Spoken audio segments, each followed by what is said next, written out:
Aujourd'hui, c'est terminé le festival Replay dans le gymnase René Friard à Montsartou. Tout au long du week-end, les visiteurs se sont offerts un moment de nostalgie en rejouant aux jeux vidéo de leur enfance. Des dizaines de consoles, ordinateurs et bornes d'arcade étaient à leur disposition.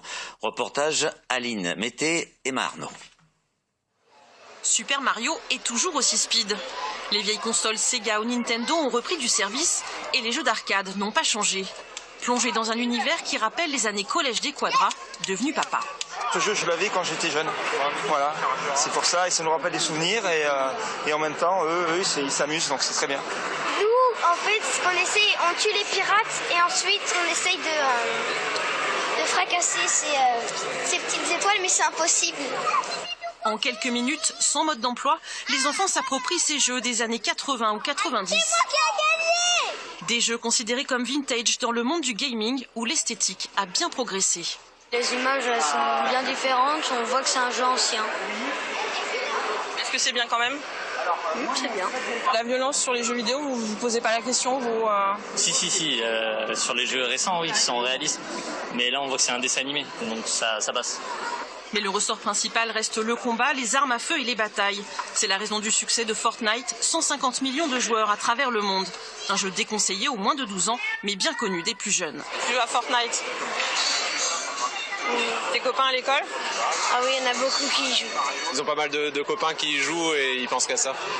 Donc je préfère éviter qu'ils jouent à Fortnite. Séverine est une ancienne testeuse de jeux vidéo. Elle est aussi psychologue et depuis la coupure mondiale de Fortnite pendant 40 heures, son cabinet ne désemplit pas. C'est la première fois où je me suis retrouvée la semaine dernière face à des enfants qui présentaient des vrais syndromes de sevrage, avec un sommeil perturbé, avec des réponses très impulsives par rapport à la frustration de ne pas pouvoir jouer. Elle conseille de ne pas passer plus de 3 quarts d'heure par jour à 10 ans devant les jeux vidéo pour que les cerveaux des jeunes enfants ne soient pas vite game over. Alors les jeux vidéo, qu'ils soient vintage ou modernes, ont un aspect ludique évident, on vient de le voir, mais peuvent avoir aussi quelques effets pervers à forte dose. Alors justement, pour en parler, nous avons invité ce soir sur notre plateau Monsieur Jean-Paul Santoro. Vous êtes psychologue clinicien à Draguignan. On parle de véritable addiction, ça veut dire que nos jeunes enfants sont vraiment en danger?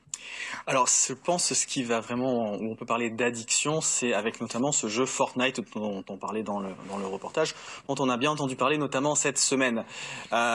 Fortnite, c'est un jeu qui a priori aurait été créé vraiment dans le but d'être addictogène et de rendre le joueur accro.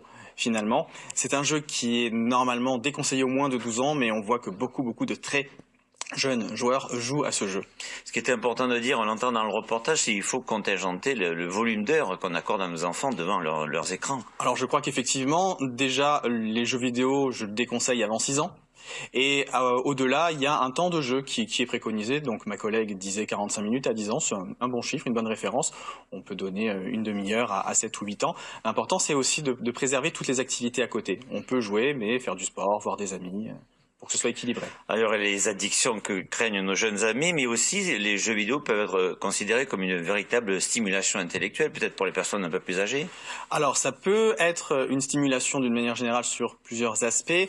On s'est rendu compte peut-être récemment, il y a des études récentes qui prouvent que oui, il y a un gain, mais peut-être pas tant que ça. Personnellement, je travaille auprès de personnes âgées avec la Wii, et on s'est rendu compte qu'effectivement, ça pouvait favoriser la lutte contre la dépression, contre l'apathie, même un petit effet sur la mémoire aussi. Un dernier mot aussi sur le lien générationnel que peut représenter le jeu vidéo où les parents peuvent jouer avec leurs enfants, peut-être aussi les grands-parents. Ça, c'est important. Oui, tout à fait. D'une manière générale, pour le jeu vidéo, le facteur clé, c'est la sociabilité.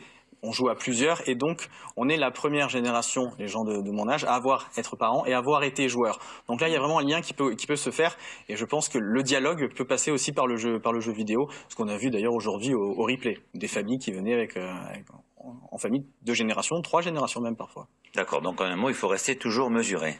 Mesuré, voilà, bien encadré. Monsieur Santoro, je vous remercie. Retour au sport avec la 10e journée du championnat de